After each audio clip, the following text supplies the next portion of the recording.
Salam damai sejahtera bagi kita semua. Dan Kids Philadelphia, Light of the Nation Kids, berakar dalam firman, bertumbuh dalam iman, berbuah untuk Tuhan, dan menjadi berkat. Haleluya. Hari ini kita akan memuji dan menyembah Tuhan. Saya harap kita siap untuk beribadah. Kita nyanyikan pujian kita, Karya Terbesar.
kita sudah memuji dan menyembah Tuhan, saatnya kita mendengarkan firman Tuhan. Sebelum itu mari kita berdoa.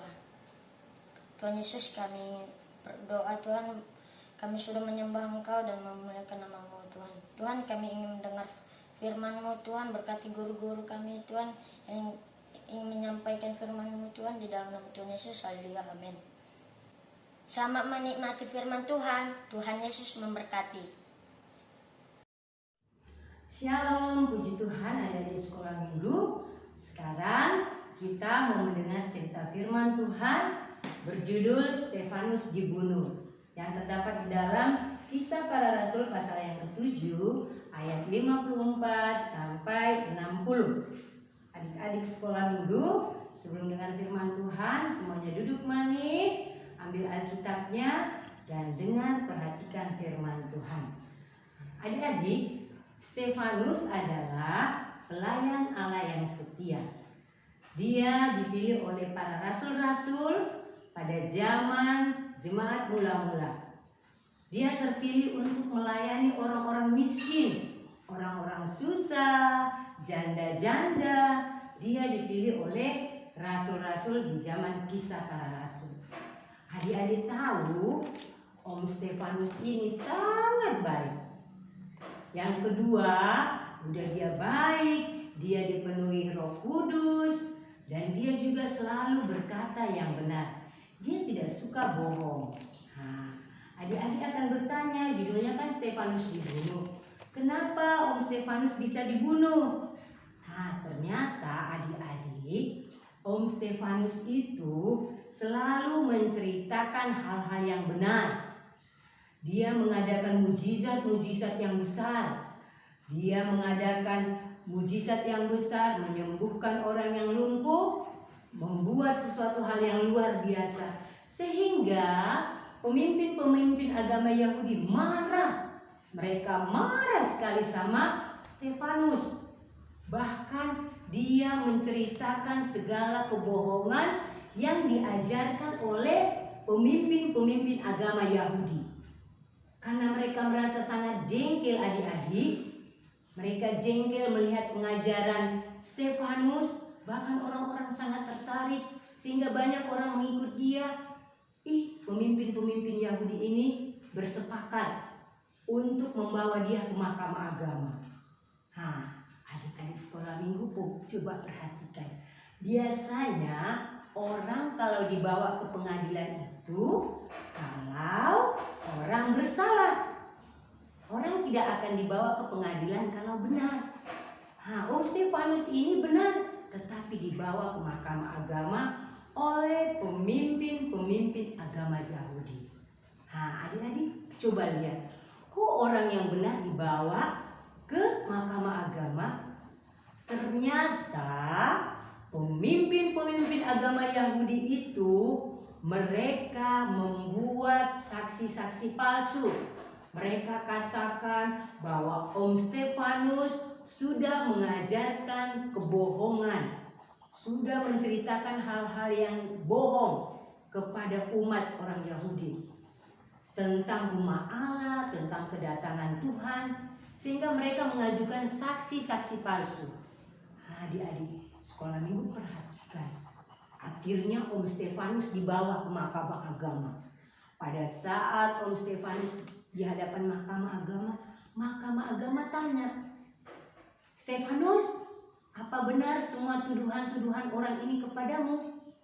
Stefanus jawab, dia tidak mengatakan tidak, tetapi dia menceritakan segala kebenaran firman Tuhan. Dia tidak takut adik-adik, walaupun di depan mahkamah agama, tetapi dia dengan bersemangat dipenuhi oleh Roh Kudus, dia menceritakan kebenaran. Kebenaran bahwa Yesus itu juru selamat.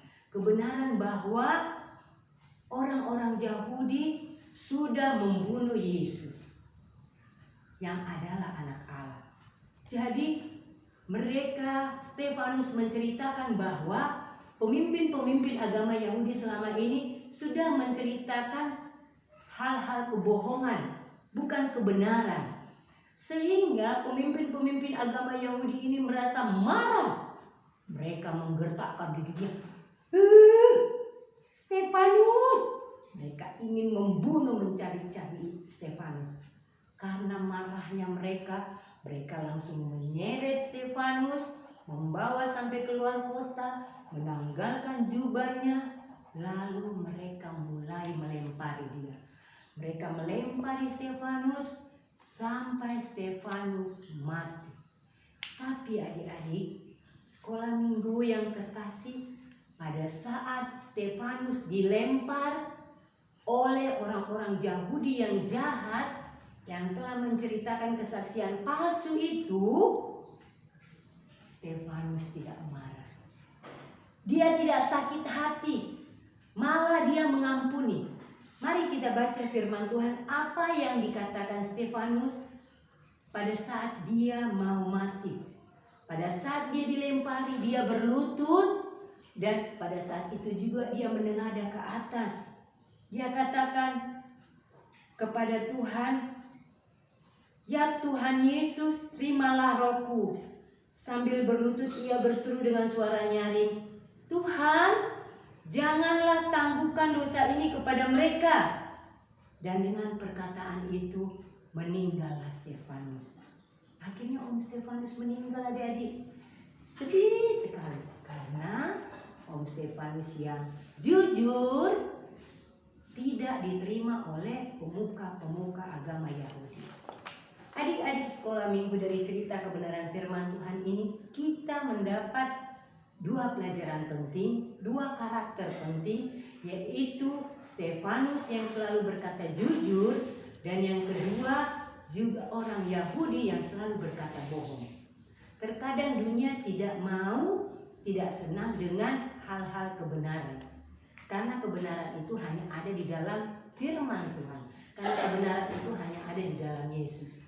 Dari kebenaran firman Tuhan ini kita boleh belajar seperti Om Stefanus. Adik-adik, kalau adik-adik itu dianiaya oleh orang lain, apakah adik-adik mau membalas? Apakah kalau adik-adik dijahati oleh orang lain, adik-adik langsung membalas? Coba belajar dari Om Stefanus yang sangat baik, yang sangat rendah hati dan dipenuhi Roh Kudus. Dia tidak membalas, tetapi dia tetap mengampuni. Seperti Tuhan Yesus, waktu Tuhan Yesus di atas kayu salib, dia tidak menghukum orang-orang yang menyalibnya. Dia katakan kepada Bapa di surga, "Bapa, ampunilah mereka, mereka tidak tahu apa yang mereka perbuat." Stefanus adalah orang yang martir pertama setelah Yesus. Dia adalah jemaat mula-mula yang mati martir untuk mempertahankan kebenaran, untuk menceritakan kebenaran. Oleh sebab itu adik-adik sekolah minggu, jangan pernah takut untuk mengatakan kebenaran, karena kebenaran itu adalah Yesus sendiri. Puji Tuhan, sampai sini kebenaran firman Tuhan. Dan biarlah kita mau hidup saling memaafkan, saling mengampuni dan mengasihi. Karena firman Tuhan mengajarkan kita tidak perlu membenci orang yang menganiaya kita, karena firman Allah katakan, "Berbahagialah orang yang menganiaya kamu, berbahagialah orang yang dianiaya, karena merekalah yang memiliki kerajaan sorga." Puji Tuhan, sampai sini kebenaran firman Tuhan. Tuhan Yesus memberkati. Ayat hafalan kita pagi hari ini terambil dalam kitab Matius pasal yang kelima ayat yang ke-10. Beginilah firman Tuhan. "Berbahagialah orang yang dianiaya oleh sebab kebenaran, karena merekalah yang empunya kerajaan surga." Amin.